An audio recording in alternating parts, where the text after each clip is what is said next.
Entonces los domingos estamos estudiando el libro de Apocalipsis y nos tomamos nuestro tiempo con el capítulo 1, 2, 3 y el 4.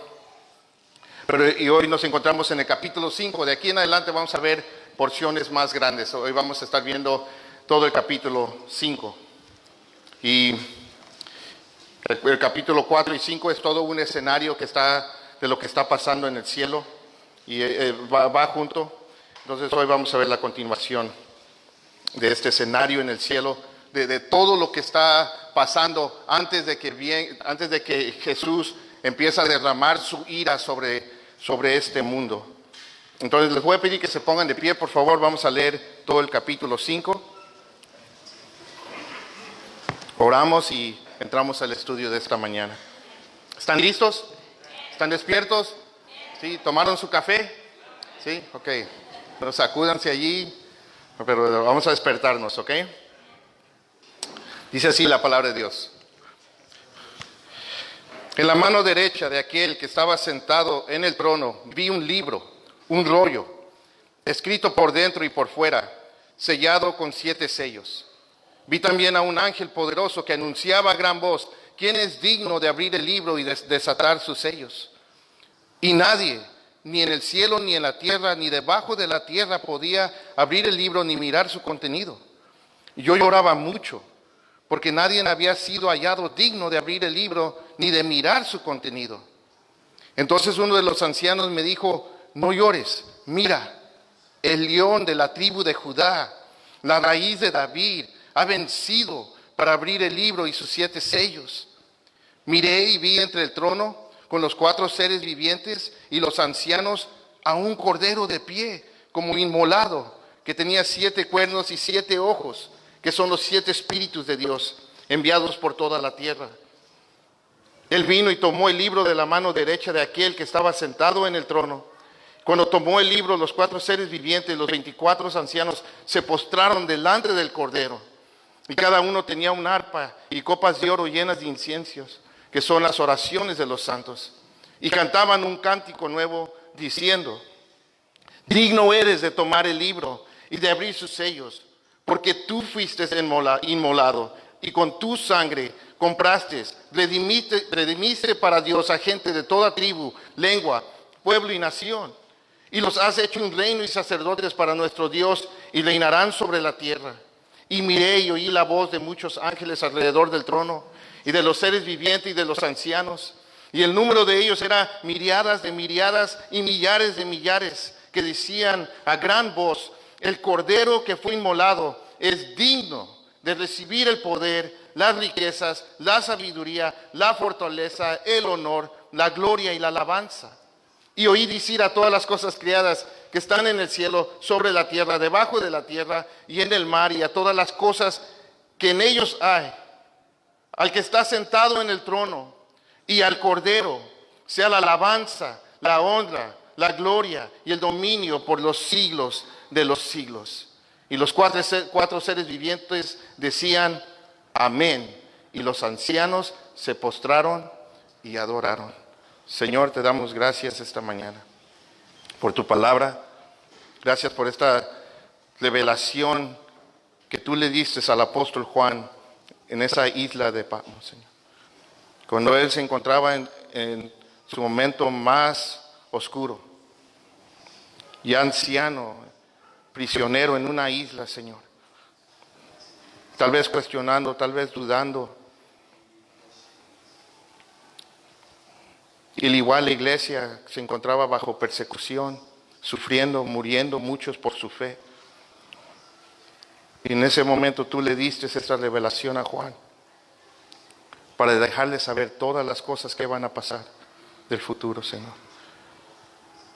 Para que también nosotros, hoy y a través de toda la historia, nosotros, tus hijos, podamos saber lo que viene por delante, Señor. Gracias por el libro de Apocalipsis. Gracias por la revelación que hay en ella. Pedimos que esta mañana tu Espíritu Santo nos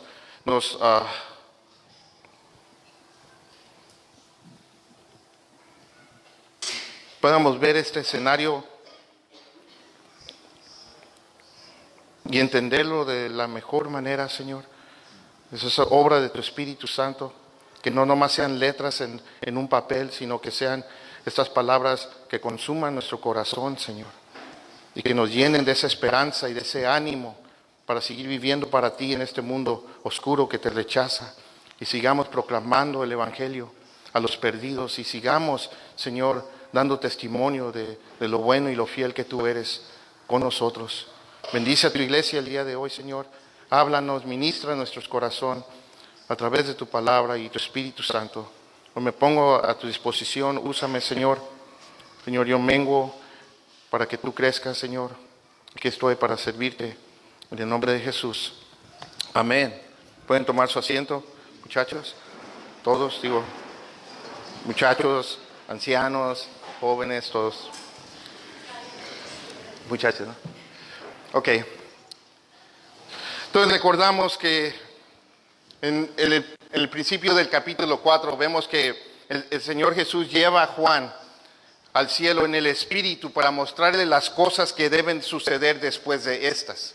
Y de acuerdo al bosquejo que está en capítulo 1, verso 19, las cosas después de estas son la era de la iglesia, lo que estudiamos en el capítulo 2 y 3. Ese tiempo, ese espacio de la iglesia en el cual tú y yo estamos viviendo hoy en día. Y ahora todo lo que estamos viendo, vamos a ver del capítulo 4 en adelante al capítulo 22, el resto de este libro son cosas que van a pasar en el futuro, son cosas que aún no han sucedido. Y todo tiene que ver con el juicio de Dios sobre la tierra y cómo va a ser el fin de todas las cosas. Este mundo va a llegar a un fin. Tiene una fecha de caducación este mundo. Y es importante que nosotros entiendamos esto. Entonces es un mensaje amargo, es un mensaje duro para el mundo que rechaza a Cristo. Un mensaje muy difícil. Pero a la misma vez es un mensaje que tiene un final dulce y un final feliz para la iglesia, para todos aquellos que creen y ponen su fe en Jesucristo como Señor y Salvador. Bueno, la semana pasada vimos entonces que Juan es llevado al cielo y lo primero que ve Juan es un trono y a uno sentado en el trono. Y de allí él empieza a describir todo lo que él está viendo que está sucediendo alrededor del trono, y lo que él nos dice en el verso 3 del capítulo 4, él empieza a tratar de describir al que está sentado en el trono. Y no da una descripción, sino que nos dice que emanaba de él como una luz brillante, como unas piedras preciosas rojas, una preciosa piedra roja y una blanca. Y que había un arco iris verde con una luz brillante, y estas luces emanando del que está sentado en el trono. Y se nos dice que vio 24 ancianos sentados en 24 tronos vestidos de blanco con coronas de oro. Y vimos que estos 24 ancianos creemos que representan toda la iglesia, que es cuando los juicios de Dios van a empezar sobre la tierra. La iglesia ya no está aquí en el mundo, sino que está en el cielo porque ha sido llevada en el rapto. Entonces nosotros creemos que en el rapto de la iglesia, que va a ser antes de la gran tribulación. Entonces la iglesia no va a ver la ira de Dios.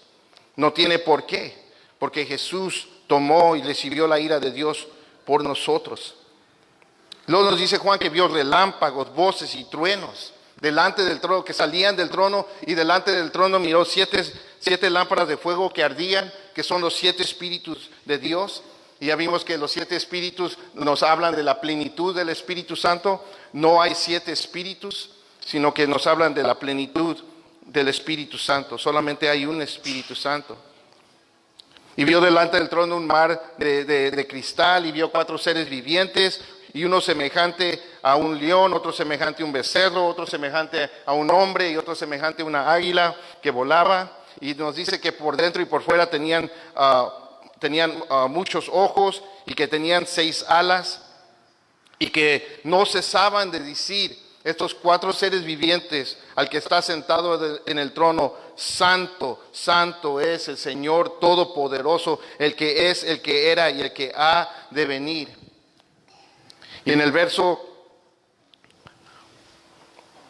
11 en adelante nos sigue diciendo que todos los ángeles, en el verso 9 en adelante, después de esto nos dice, y cada vez que los seres vivientes dan gloria, honor y acción de gracias a aquel que está sentado en el trono, al que vive por los siglos de los siglos, los 24 ancianos se postraban delante de aquel que está sentado en el trono y adoran a aquel que vive por los siglos de los siglos. Y echan sus coronas delante del trono diciendo, digno eres, Señor y Dios nuestro, de recibir la gloria y el honor y el poder, porque tú creaste todas las cosas y por tu voluntad existen y fueron creadas.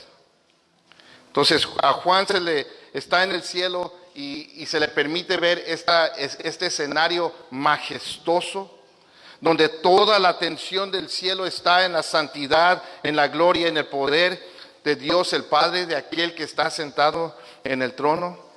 Y lo único que pueden hacer estos seres vivientes y estos 24 ancianos en la presencia de Dios el Padre es adorar sin cesar, reconociendo que Él es digno de toda la alabanza y de toda la adoración, porque Él es el creador de todas las cosas y por su voluntad existen y fueron creadas. Entonces eso fue lo que vimos el domingo pasado, y ahora en el capítulo 5 vamos a ver que la atención de Juan va a ser en un libro, o sea, un rollo que está en la mano derecha de aquel que está sentado en el trono. Y se nos dice en el verso 1 del capítulo 5, en la mano derecha de aquel que estaba sentado en el trono vi un libro, o sea, un rollo escrito por dentro y por fuera, sellado con 7 sellos. Ahora, en el tiempo de Juan no habían libros como los que nosotros tenemos aquí. En aquel tiempo ellos toda su literatura, todo lo escribían en rollos, ya sea usaban papiro, un papel café muy grueso, y también usaban pergaminos que los hacían de pieles de animal. Y hay muchas diferentes opiniones y interpretaciones sobre lo que es este rollo. Y cuando digo muchas, hay muchas. Y no les voy a compartir todas las que hay, son demasiadas, pero les voy a compartir la que creo que es más válida y la que tiene más sentido. ¿Ok? Entonces, yo creo, para empezar, que este es el mismo rollo del cual se menciona en el libro de Daniel. ¿Ves? Al profeta Daniel también se le permitió ver visiones de los últimos tiempos. En el libro de Daniel leemos que él se le muestran todas estas cosas, y después de que él ve todas estas cosas, el ángel le dice a Daniel en el capítulo 12, verso 4 de Daniel, él le dice lo siguiente: pero tú, Daniel, guarda en secreto estas palabras y sella el libro hasta el tiempo del fin. Y en el verso 8 y 9 de Daniel, capítulo 12, vemos que Daniel dice lo siguiente: yo oí, pero no pude entender. Entonces le dije, Señor mío, ¿cuál será el resultado de estas cosas? Entonces Juan ve todas estas visiones, escuchó muchas cosas, pero no las entendió. Y él le pregunta al ángel, ¿qué son estas cosas? ¿Cuál va a ser el resultado de todas ellas? Y él le respondió, anda, Daniel, porque estas palabras están cerradas y selladas hasta el tiempo del fin. Entonces yo creo que es el mismo rollo que Juan ve en la mano derecha de Dios. Y ahora, ¿qué es este rollo? Bueno, Juan nos dice algunas cosas sobre el rollo que nos van a ayudar a entender qué es. En el tiempo de Juan, los que estuvieran leyendo esto y hubieran visto la descripción de este rollo como la describe Juan, ellos hubieran más o menos entendido qué es lo que era este rollo en la mano del que está sentado en el trono. Primero Juan nos dice que este rollo está escrito por dentro y por fuera. Ahora, en el tiempo de Juan, los únicos rollos que les escribías por dentro y por fuera eran los títulos de propiedad. Muy interesante. ¿Ves? Por fuera escribían un resumen de lo que estaba escrito por dentro en detalle. Y eran los únicos rollos donde tú mirabas que estaban escritos por dentro y por fuera. Entonces, Juan también nos dice que tiene 7 sellos este rollo. Y en aquel tiempo, los únicos rollos que les ponían 7 sellos eran los testamentos. La gente hacía testamentos en aquel tiempo igual que hoy, para cuando mueran se les haga sus últimos deseos o lo que van a entregar o lo que van a repartir entre los demás. Entonces, creo que podemos entender con esta información que este rollo es el testamento de Dios, la última voluntad de Dios para este mundo. Este rollo es el título de todo el universo. Y Juan y los lectores de aquel tiempo podían entender lo que era este rollo, que era un documento legal. Es el testamento de Dios y el título de todo el mundo. Ahora, Dios es el dueño de todo el mundo. Todo es de Él. Amén. Todo es de Él. Todo. Y Él se lo va a dar a su único heredero, para que tome posesión de todo lo que es de Él. Pues en el huerto del Edén, Dios le dio a Adán y Eva, les dijo que les dio dominio sobre todo el mundo, sobre toda la tierra. Pero ellos perdieron ese derecho cuando pecaron. Y Satanás usurpó ese dominio, él lo tomó. Y la palabra de Dios nos dice, ¿no?, que Satanás es el príncipe de este siglo, que es el príncipe del aire. Y no porque Dios haya perdido el control, porque no es así. Dios de cierta manera le ha permitido a Satanás que tome el control, pero no porque él haya perdido el control. Entonces Satanás cree que este mundo es de él. Y él ha estado haciendo todas sus maldades y él anda corriendo libre por todo este mundo. Y él influye en toda la maldad que vemos en este mundo. Nosotros, los seres humanos, también por nuestra condición pecaminosa, también somos culpables de toda esta maldad. Entonces él cree que tiene el control.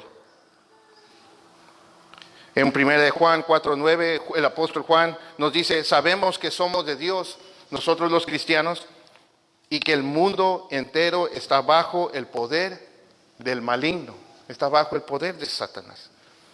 Entonces, en este rollo creo que contiene todo lo que se va a desenvolver del capítulo 6 en adelante. Cada sello que va a ser desatado por Jesús va a traer un juicio devastador sobre toda la tierra. Pero al final de toda la destrucción, Jesús se nos dice que va a venir con su iglesia y va a destruir a todos los malvados, todos que se levantan en contra de Él en la guerra del Armagedón. Y Él va a establecer su reino de paz y de justicia por 1000 años. Y luego se nos dice que la tierra, después de esos 1000 años, la tierra y el cielo va a desaparecer. Y luego va a ser el juicio del trono blanco, donde Satanás y la muerte y todos los que no se encontraron sus nombres escritos en el libro de la vida van a ser echados al lago del fuego por toda la eternidad. Y luego se nos dice que Dios hará cielos nuevos y tierra nueva, y la nueva Jerusalén descenderá del cielo, y allí estaremos todos nosotros que hemos creído en Jesús por toda la eternidad, disfrutando la vida eterna delante de nuestro Dios y Salvador. Entonces, este rollo describe el proceso de cómo Jesús va a retomar el universo de Satanás y ponerle fin a su reino, el reino de las tinieblas. Pues en Apocalipsis 11:15 vemos que después de que el ángel toca la séptima trompeta, se nos dice: el reino del mundo ha venido a ser el reino de nuestro Señor y de su Cristo, y Él reinará por los siglos de los siglos. Pues ahorita Satanás se le ha dado un poder temporal, pero viene ese día cuando se le va a quitar eso. Y entonces Juan ve a Dios con este rollo en su mano, que es el testamento de Dios, que es el título de todo el universo, de todo el mundo. Y se nos dice ahora en el verso 2 y 4: y vi también a un ángel poderoso que anunciaba a gran voz: ¿quién es digno de abrir el libro y de desatar sus sellos? Y nadie, ni en el cielo, ni en la tierra, ni debajo de la tierra, podía abrir el libro ni mirar su contenido. Y yo lloraba mucho porque nadie había sido hallado digno de abrir su libro ni de mirar su contenido. Entonces, Juan nos dice que Dios el Padre tiene este rollo en su mano y que de repente se para un ángel poderoso y lanza un reto a todo el universo, a gran voz, haciendo una pregunta. ¿Quién es digno de abrir el libro y desatar sus sellos? Esa es la pregunta que él hace. O sea, en otras palabras, ¿hay alguien en todo el universo digno de poner en marcha la voluntad de Dios y de tomar lo que le pertenece? ¿Hay alguien lo suficientemente digno para acercarse al trono de Dios y tomar el libro de la mano de aquel que está sentado en el trono y abrirlo y desatar sus sellos? La pregunta no es, ¿hay alguien que está dispuesto? Y hay muchos que están dispuestos. Hay muchos que quieren reinar, hay muchos que quieren controlar este mundo. Pero no se trata de disponibilidad, se trata de dignidad. Y la pregunta es, ¿quién es digno? ¿Hay alguien digno? Y Juan nos dice que no había nadie. Nadie respondió, no hubo nadie que levantara su voz y dijera, yo soy digno. No se nos dice que Abraham o Pedro o María o el ángel Miguel o el ángel Gabriel o uno de los seres vivientes que se levantó y dijo, yo soy digno.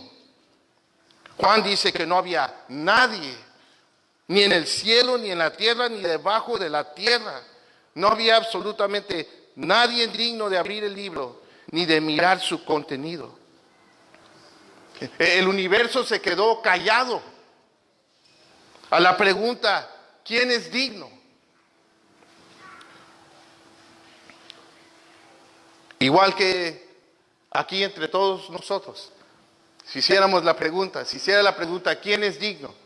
¿Quién podría levantar la mano? Ninguno. Nadie.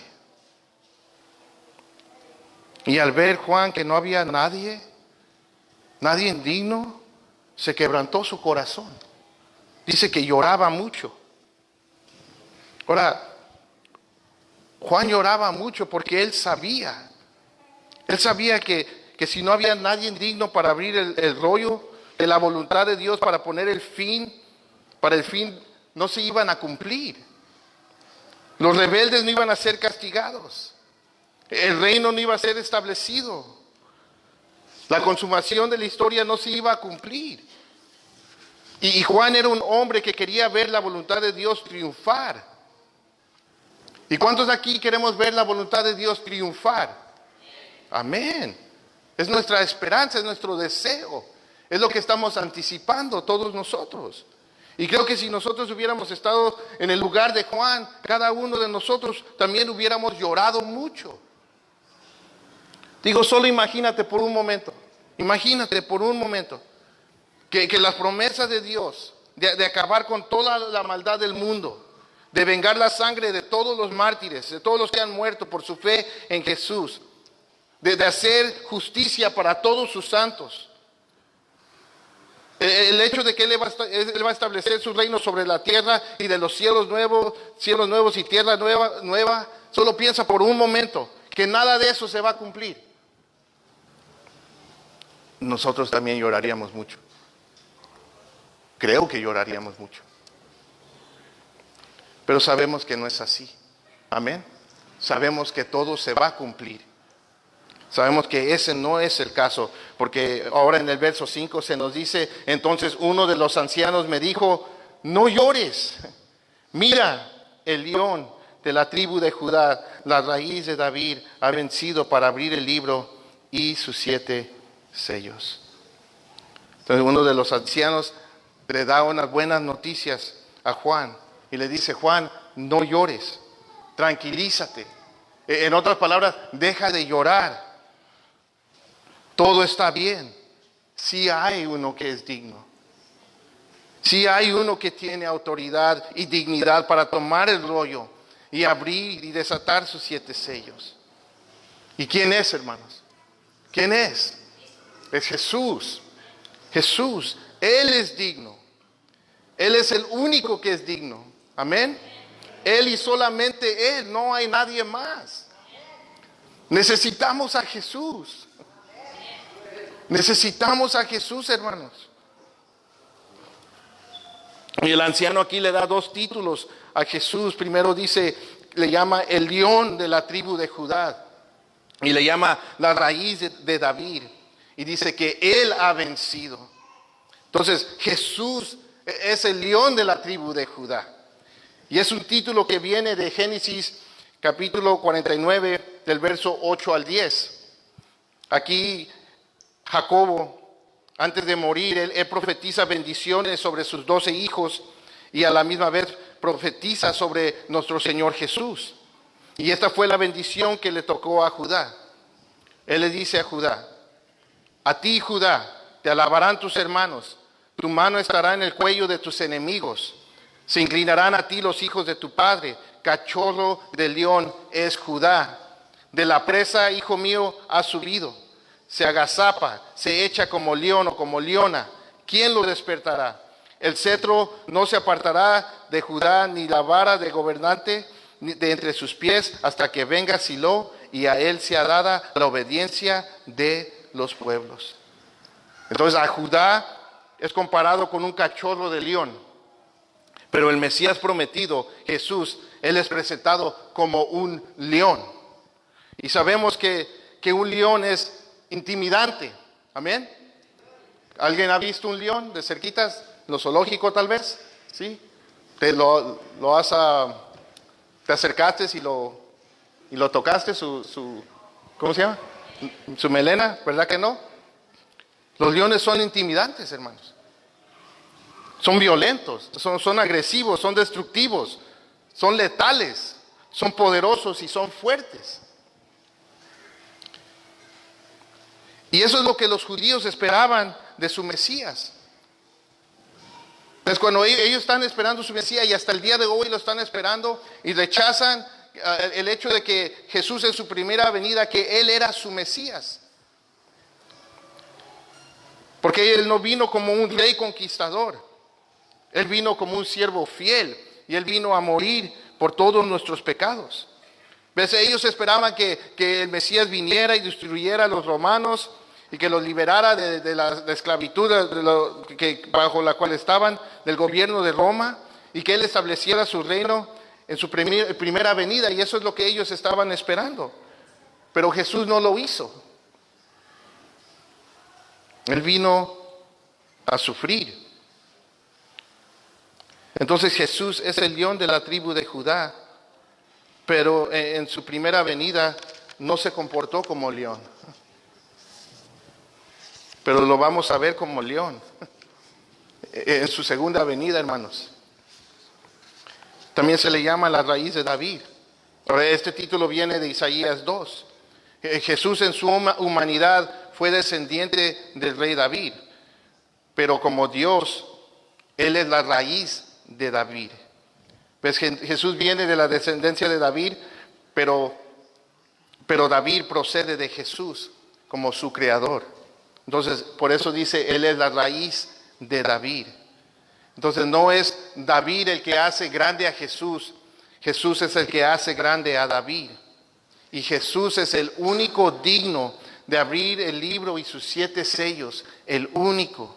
Él se ganó el derecho de retomar el mundo. Él es el único digno porque Él ha vencido. Y Él venció con su muerte en la cruz del Calvario y cuando resucitó al tercer día de entre los muertos. Entonces, Él es el Rey. Él es el vencedor. Él es el león de la tribu de Judá. Y lo interesante es que ahora cuando Juan ve entre el trono, en vez de ver a un león, lo que él va a ver es un cordero. En el verso 6 sigue diciendo, miré y vi entre el trono con los 4 seres vivientes a los ancianos, a un cordero de pie como inmolado que tenía 7 cuernos y 7 ojos, que son los 7 espíritus de Dios enviados por toda la tierra. Entonces, este león de la tribu de Judá también es un cordero. Entonces, vemos aquí dos figuras simbólicas, un león y un cordero, para describir a nuestro Señor Jesucristo. Qué interesante. Dos animales completamente diferentes. Un león es salvaje, mata y come sin piedad, como si nada. Un cordero es uno de los animales más dóciles y más fáciles de tomar como presa. Un león representa fortaleza y majestad, y el cordero representa mansedumbre y dependencia. Y Cristo se nos presenta como un león y cordero al mismo tiempo. Sí, Él es el león de la tribu de Judá que venció, pero Él venció asumiendo el papel de un cordero. Él venció por su muerte en la cruz y su resurrección. Se nos dice que Juan ve al cordero como inmolado. El león venció siendo inmolado. El león de la tribu de Judá se dejó matar como un cordero. Pues Él fue presentado al altar de Dios como un sacrificio por nuestros pecados y resucitó al tercer día. Y ahora Él está sentado a la diestra del Padre. Es donde está nuestro Señor Jesús. Y hay muchos versos, hay muchas partes de la Escritura que nos dicen esta verdad. En Hebreos 1, capítulo 1, verso 1 al 3, se nos dice, el escritor de Hebreos, Dios, habiendo hablado hace mucho tiempo, en muchas ocasiones y de muchas maneras a los padres por los profetas, en estos últimos días nos ha hablado por su Hijo, a quien constituyó heredero de todas las cosas, por medio de quien hizo también el universo. Él es el resplandor de su gloria y la expresión exacta de su naturaleza, y sostiene todas las cosas por la palabra de su poder. Después de llevar a cabo la purificación de los pecados, el Hijo se sentó a la diestra de la majestad en las alturas. En Hebreos 10:12 se nos dice, pero Cristo, habiendo ofrecido un solo sacrificio por los pecados para siempre, se sentó a la diestra de Dios. Hebreos 12:2 se nos dice, puesto los ojos en Jesús, el autor y consumador de la fe, quien por el gozo puesto delante de Él soportó la cruz, despreciando la vergüenza, y se ha sentado a la diestra del trono de Dios. Pablo en Romanos 8:34 hace una pregunta, ¿quién es el que condena? Cristo Jesús es el que murió, sí, más aún el que resucitó, el que además está a la diestra de Dios, el que también, ¿qué? Intercede por nosotros. Pero aquí vemos que Él ya no está sentado. Recuerden, estas son las cosas del futuro. Y vemos que en el futuro Él ya no está sentado y Él ahora está de pie. Y vemos que Él ya no está intercediendo por nosotros. ¿Y saben por qué creo que Él ya no está intercediendo por nosotros? Porque la iglesia ya no está aquí en la tierra, la iglesia ya está en el cielo con Él. Él ahora está de pie y está listo para ejecutar el santo juicio de Dios. Él está de pie para retomar todo lo que le pertenece. Él está de pie, listo para hacer una vez más la perfecta voluntad de Dios el Padre. Juan dice que lo vio como inmolado. O sea, vio las cicatrices de su crucifixión. ¿Y saben qué, hermanos? Yo creo que Jesús va a tener las cicatrices de su crucifixión por toda la eternidad. Para recordarnos a todos nosotros por toda la eternidad el precio de nuestra redención. El precio de nuestro pecado. El precio para que tú y yo podamos ahora tener vida eterna y pasar toda la eternidad con Él.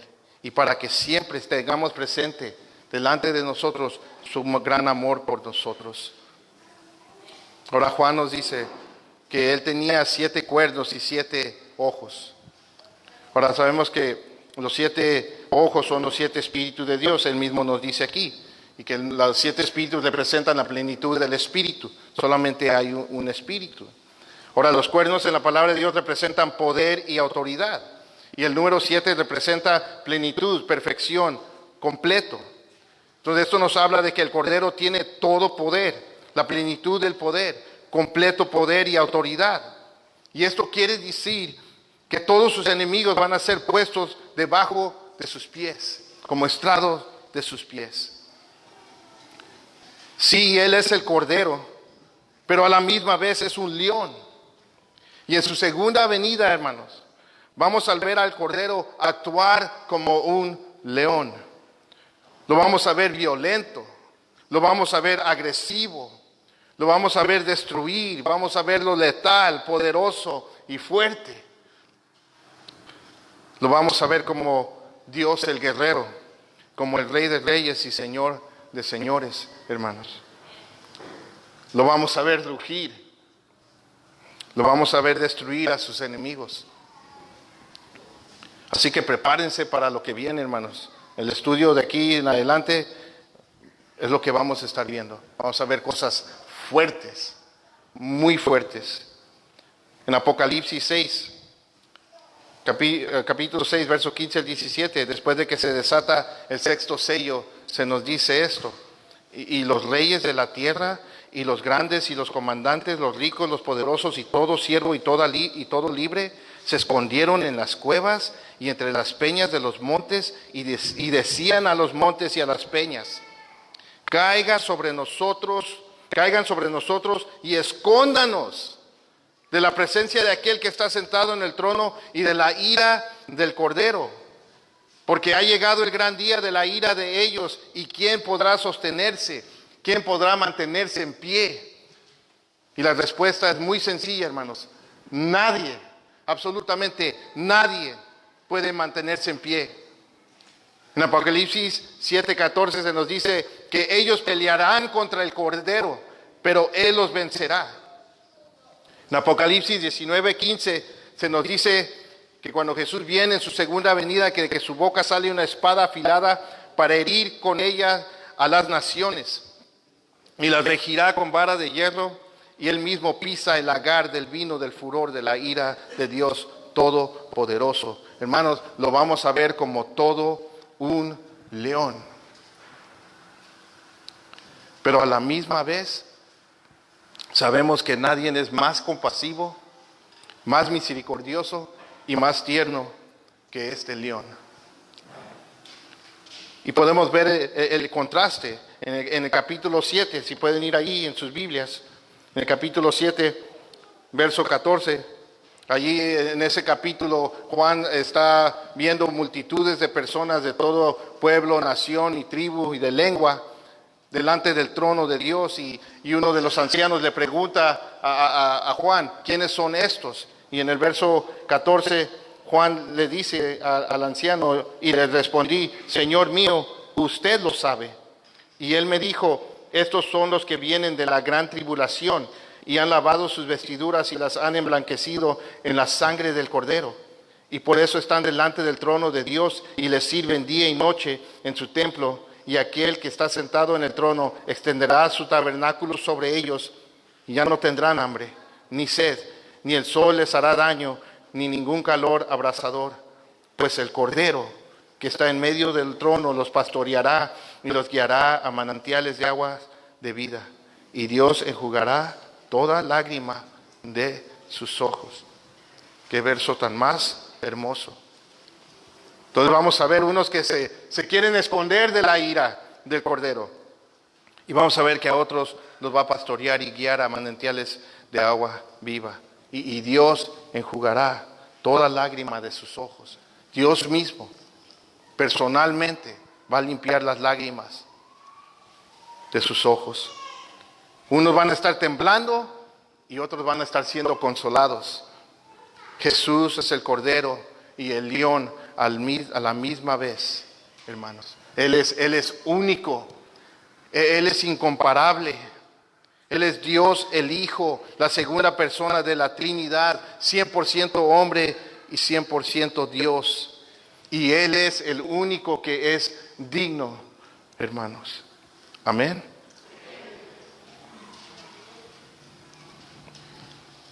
Y nos sigue diciendo Juan, en el verso 7 y 8, Él vino y tomó el libro de la mano derecha de aquel que estaba sentado en el trono. Y cuando tomó el libro, los cuatro seres vivientes y los 24 ancianos se postraron delante del Cordero, y cada uno tenía un arpa y copas de oro llenas de incienso, que son las oraciones de los santos. Entonces, como Él es el único que es digno, Él es el único que puede tomar el rollo de la mano derecha de Dios el Padre.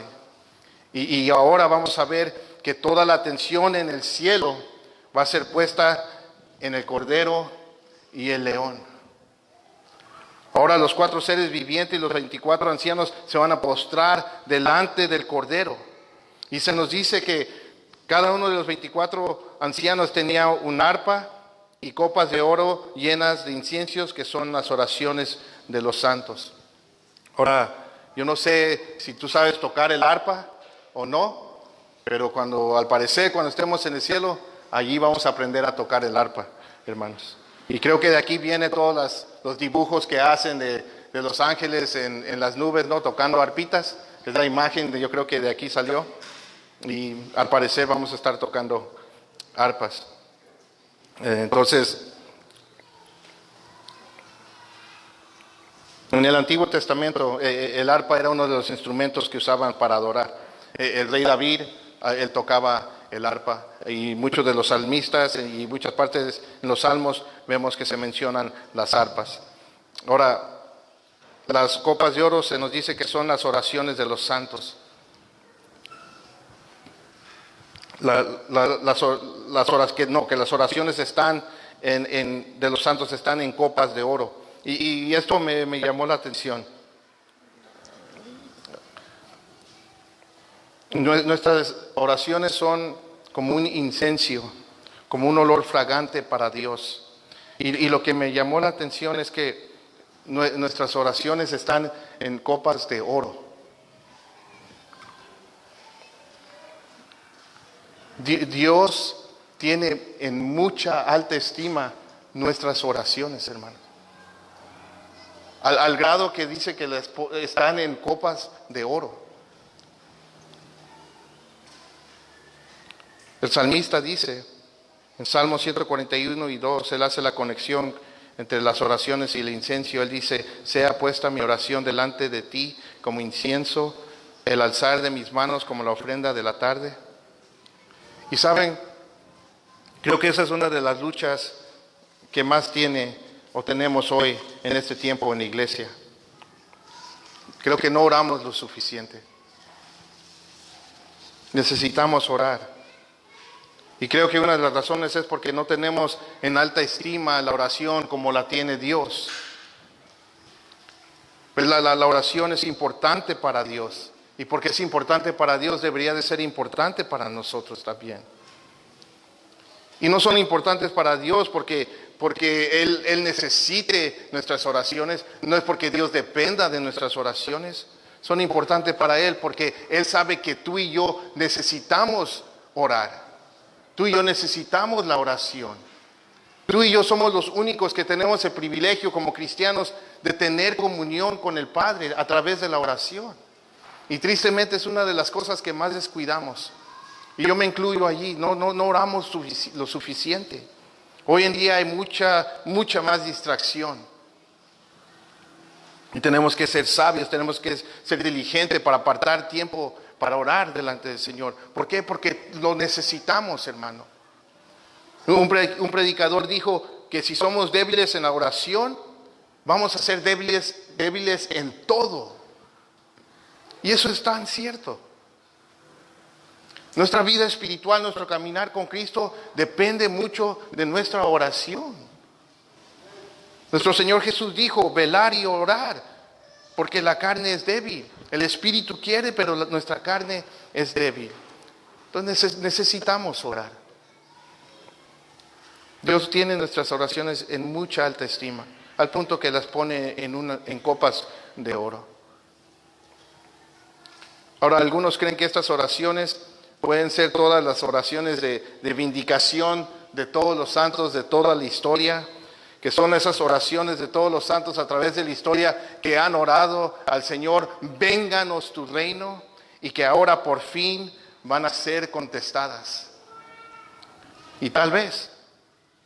Pero lo que sí sabemos es que el Cordero ahora tiene el rollo en su mano. Y el infierno va a empezar a desatarse sobre la tierra. Pero antes de que todo esto empiece, vemos que estos 24 ancianos cantan un cántico nuevo en el verso 9 y 10. Se nos dice, y cantaban un cántico nuevo diciendo, digno eres de tomar el libro y de abrir sus sellos, porque tú fuiste inmolado con tu sangre, compraste, redimiste para Dios a gente de toda tribu, lengua, pueblo y nación, y los has hecho un reino y sacerdotes para nuestro Dios, y reinarán sobre la tierra. Estos 24 ancianos cantan un canto de redención. Y Jesús aquí en este canto es reconocido como digno por su obra de redención. Y esta nueva canción honra la obra y el precio que el Cordero pagó por nuestra redención y nos habla de nuestro destino. Dice, porque tú fuiste inmolado y con tu sangre compraste, redimiste para Dios. ¿Ves? Redimir es comprar algo que se había perdido para dejarlo libre. Y eso es lo que hizo nuestro Señor Jesucristo por nosotros. Pues nosotros como cristianos le pertenecemos a Dios doblemente. Le pertenecemos primeramente porque somos su creación. Él nos creó. Pero nos perdimos por el pecado. Cada uno se fue por su propio camino. Nos perdimos, nos alejamos de Dios, nos separamos de Dios. Pero Cristo vino y Él pagó el precio de nuestros pecados para ahora nosotros poder ahora ser de Dios otra vez. Él nos compró, somos de Él. Y el precio fue su sangre. Y la redención, esta obra de Jesús en la cruz del Calvario, siempre nos debe de recordar a todos nosotros lo indigno que somos del precio que Jesús pagó por nuestros pecados. Amén. Somos indignos, hermano. Nosotros teníamos una deuda con Dios que jamás podíamos pagar. Pero Jesús, por su grande amor, Él pagó nuestra deuda. Y pagó con precio de sangre. Y el apóstol Pedro dice con preciosa sangre. Preciosa sangre. No lo merecíamos, hermano. No lo merecíamos el día que fuimos salvos. No lo merecemos hoy. Y no lo vamos a merecer por toda la eternidad. Y por eso vamos a poder estar eternamente agradecidos con Él. Amén. Y esta nueva canción reconoce el alcance y el resultado de la obra de la redención del Cordero. Se nos dice que gente de toda tribu, lengua, pueblo y nación. O sea, el alcance de la redención de esta obra de nuestro Señor Jesús en la cruz es global, hermanos. Es para todos.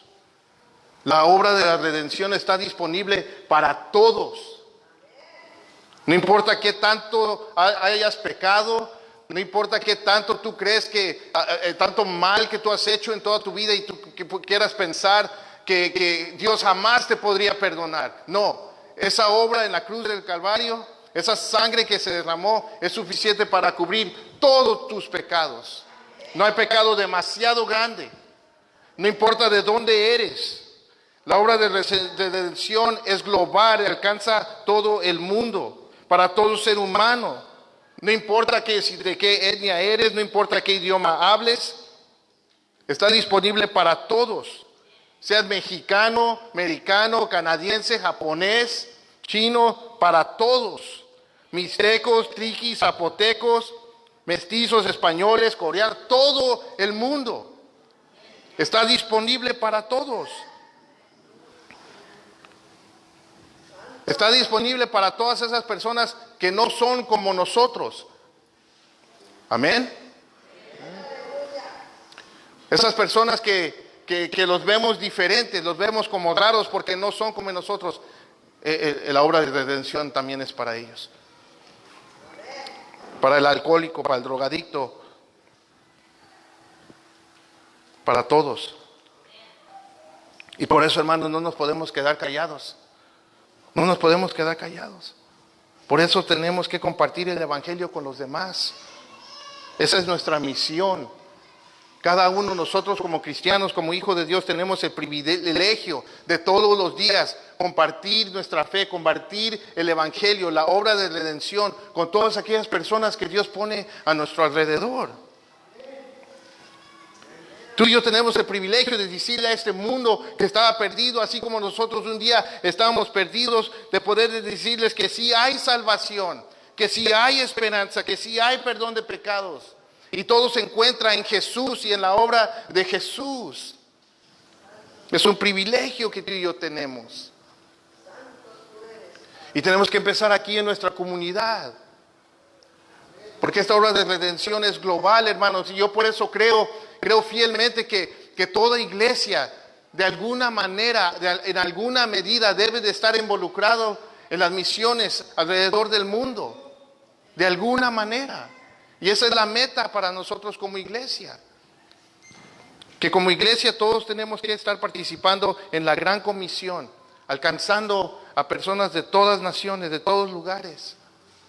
Si se dan cuenta cómo vienen hermanos aquí a visitarnos, canadienses, de los Estados Unidos, y vienen también a servir y a compartir el amor de Cristo, porque saben que es global y saben que es para todos. Y nosotros tenemos que hacer lo mismo también. Y saben, ese es el propósito de esta cena navideña. No, es para convivir y mostrar el amor de Cristo a nuestros invitados. ¿Ya tienen invitados? Por favor, levanten la mano, que no sea cierto, pero levanta la mano, no me desanimes ahorita. Levanta la mano, dime que tienes tu invitado, por favor. Inviten, hermanos, inviten. Tal vez digas, no, yo no soy un evangelista, no se me da. Esta es una buena oportunidad, no tienes que evangelizar. Dile, te invito a comer. Es raro, hermano, las personas que te nieguen o que te rechacen a una comida, hermanos.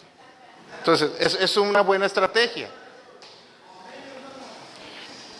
Inviten, hermanos. Porque no solamente van a cenar una cena muy deliciosa, también van a escuchar el evangelio. Se les va a predicar el evangelio. Así que inviten a personas a personas que no conocen a Cristo, a personas que saben que tienen esta necesidad. Es una oportunidad para nosotros como iglesia servir y compartir el amor de Cristo con las personas que no lo conocen. Amén. Entonces también vemos que esta canción es el resultado, vemos el resultado de la redención. Dice que nos ha hecho un reino y sacerdotes para nuestro Dios y reinaremos nos dice en 1 Pedro 2:9, Él lo dice de esta manera. Me encanta cómo nos dice lo mismo Él aquí, dice, pero ustedes son linaje escogido, real sacerdocio, nación santa, pueblo adquirido para posesión de Dios, a fin de que anuncien las virtudes de aquel que nos llamó de las tinieblas a su luz admirable. Y luego nos dice, ustedes en otro tiempo no eran pueblo. Amén. No éramos pueblo, ninguno de nosotros. Pero dice, pero ahora son el pueblo de Dios. Somos el pueblo de Dios. No habían recibido misericordia, dice, pero ahora han recibido misericordia, hermano. Y nos ha hecho un reino y sacerdotes. Y también nos dice que vamos a reinar sobre la tierra. Y se nos enseña que en su segunda venida, cuando Cristo venga, Él va a venir con su iglesia, hermanos. Y Él va a establecer su reino por 1000 años. Y en ese tiempo, la iglesia, nosotros vamos a reinar con Él sobre la tierra. Amén. Y ahora vemos que la adoración va a incrementar, va a ir como incrementando y incrementando. Se nos dice que se van a unir, que ahora se unen millones y millones de ángeles, y luego después de eso se nos dice que se une toda la creación de Dios, y eso lo vemos en el 11, verso 11 al 14. Se nos dice, Juan nos dice que ahora dice, y miré y oí la voz de muchos ángeles alrededor del trono, y de los seres vivientes y de los ancianos, y el número de ellos era miríadas de miríadas y millares de millares. En pocas palabras, millones de millones y de millones. ¿Y qué hacían? ¿Qué decían? A gran voz, el Cordero que fue inmolado es digno de recibir el poder, las riquezas, la sabiduría, la fortaleza, el honor, la gloria y la alabanza. Y sigue diciendo Juan, y oí decir a toda cosa creada que está en el cielo, sobre la tierra y debajo de la tierra y en el mar, y a todas las cosas que en ellos hay, al que está sentado en el trono y al Cordero, sea la alabanza, la honra, la gloria y el dominio por los siglos de los siglos. Y los cuatro seres vivientes decían, amén. Y los ancianos se postraron, ¿y qué? Y adoraron. Mis queridos hermanos, eso es lo mismo que tú y yo vamos a ver cuando estemos en la presencia del Señor. Vamos a ver la gloria de Cristo de esta manera. Tú y yo y todos los cristianos vamos a ver a Jesús glorificado por toda la creación, levantando, y todos los ángeles levantando sus voces en adoración, y tú y yo vamos a estar adorando con ellos. Vamos a estar cantando este mismo coro. Así que vételo aprendiendo, ¿ok? Vételo memorizando, porque eso es lo que tú y yo vamos a cantar. Bueno, Dios no quiso que esperáramos hasta llegar al cielo para ver esto. Qué hermoso nuestro Dios, ¿no? Cuando lleguemos al cielo no debemos de llegar todos sorprendidos. ¿Ves lo que hace Dios? Dios permite a Juan ver todo esto y le manda que lo escribe para que nosotros lo podamos leer y podamos ver a Cristo por medio de la fe como la figura central del cielo y el soberano de todo el universo. Eso es lo que está pasando aquí. Es de la revelación que se nos está dando. Y eso es importante porque Jesús no va a ser más digno de adoración cuando lleguemos al cielo. Amén. No. Él es digno de adoración ahora, ahorita. Amén.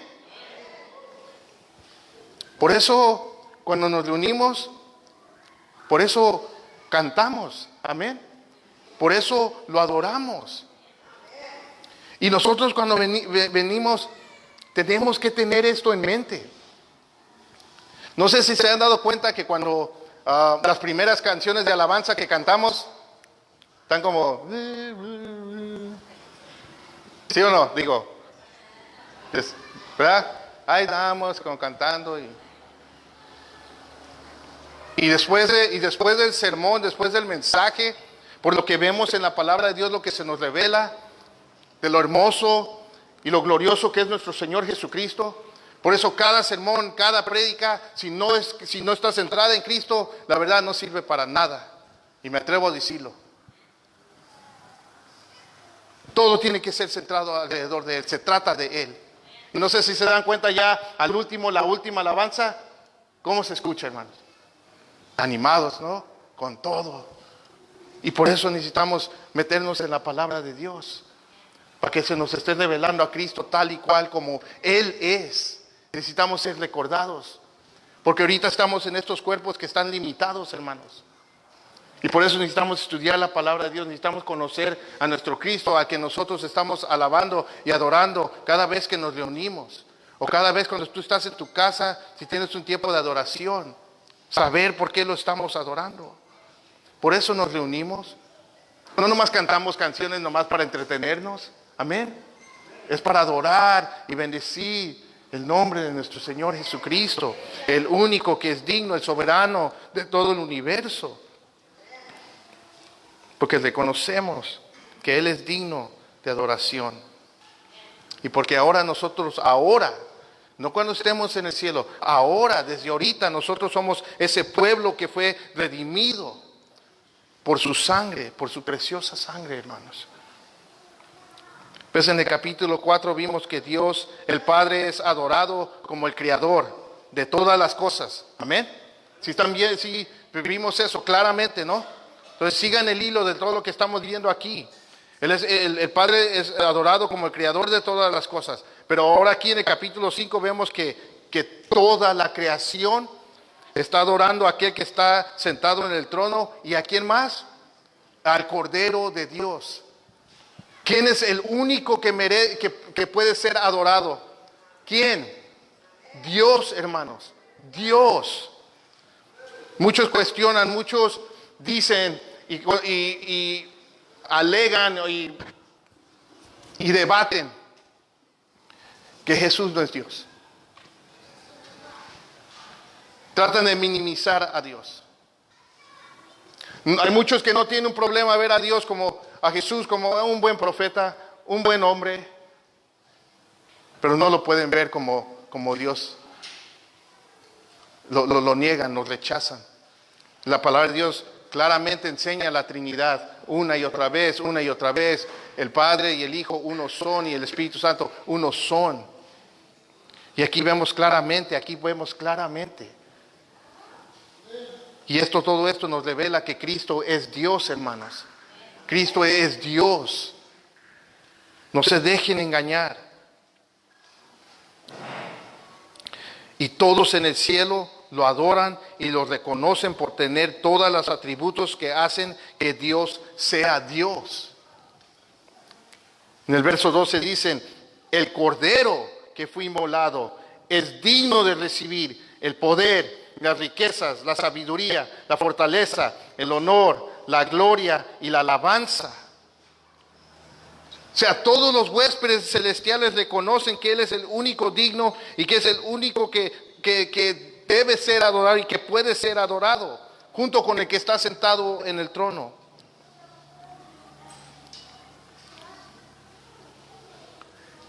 ¿Lo podemos entender? Yo no lo puedo entender en su plenitud. ¿Lo puedo explicar? Yo no lo puedo explicar. Pero no porque yo no lo pueda entender o no lo pueda explicar, no puedo negar lo que dice la palabra de Dios claramente. Amén. Amén. Entonces vemos ahora en el verso 12, vemos que en el verso 12 y el 13, en estos dos cantos, que la canción cambia. La canción ahora cambia. Porque aquel que está sentado en el trono y el Cordero están a punto de desatar su ira sobre sus enemigos, hermanos. Sobre este mundo que los rechaza. Y les decía el domingo pasado que muchos pueden ver la destrucción del capítulo 6 en adelante y querer cuestionar a Dios, ¿no? Pensar que el juicio de Dios es muy severo, que es muy duro. O algunos pueden hacer esa pregunta, ¿quién le da el derecho a Dios de juzgar de esa manera? ¿Por qué? ¿Quién le da a Él el derecho de matar tanta gente? Y son preguntas razonables, son preguntas que merecen una respuesta. Y yo les decía el domingo pasado que para poder nosotros apreciar los juicios de Dios, primero tenemos que apreciar la santidad de Dios. Y eso es lo que vemos aquí en el capítulo 4 y 5. Eso es lo que Dios nos está mostrando a todos nosotros. Nos está mostrando su santidad, su gloria, su majestad, su soberanía. Y vemos que Él es digno. El Padre es digno como creador y el Cordero es digno como redentor. Entonces, para responder la pregunta, que ¿qué le da el derecho a Jesús de juzgar de esta manera, de traer tanta destrucción al mundo? Jesús tiene todo el derecho, hermanos. Tiene todo el derecho para juzgar este mundo. ¿Y saben por qué? Porque antes de juzgar, Él fue juzgado en la cruz del Calvario.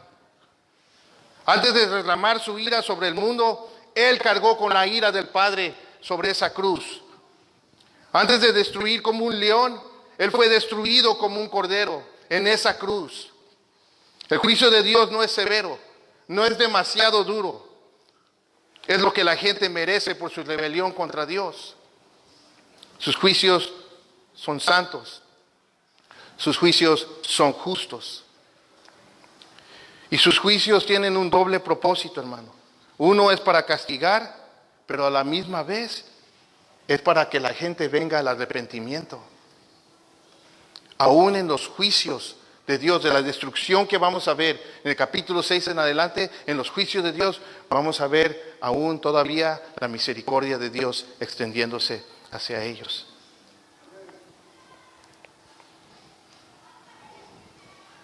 Vamos a ver que durante la gran tribulación, Juan va a decir varias veces, y no se arrepintieron, y no se arrepintieron.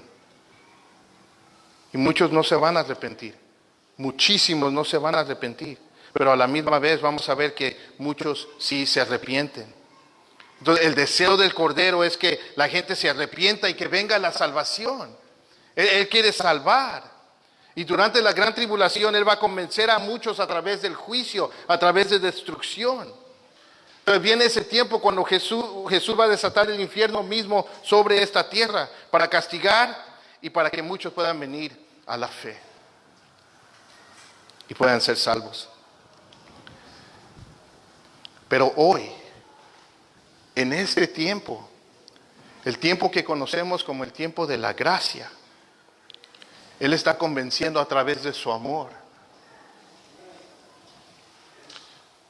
Pues antes de juzgar como león, Él está ofreciendo salvación como el Cordero de Dios que quita el pecado del mundo. Y si tú estás aquí y tú no eres cristiano, Jesús quiere que tú tengas un encuentro con Él y que lo conozcas como el Cordero que fue inmolado para pagar el precio de tus pecados. Él tomó tu lugar para que tú no tengas que pagar el precio y puedas tener vida eterna. Y Él quiere que lo conozcas de esta manera para que no lo tengas que enfrentar como el león que juzga tus pecados. Y Él está llamando a que te arrepientas. Te está llamando a que te arrepientas y que creas en el Evangelio, que creas en la obra de Jesús en la cruz. Los juicios de Dios son justos, son santos, hermanos.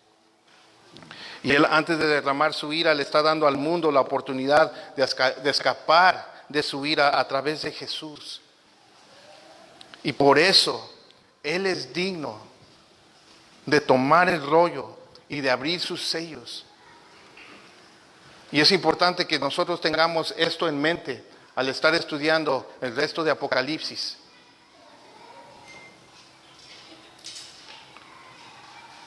Él es digno porque Él pagó el precio. Entonces digno es el Cordero y el león. Amén. Amén.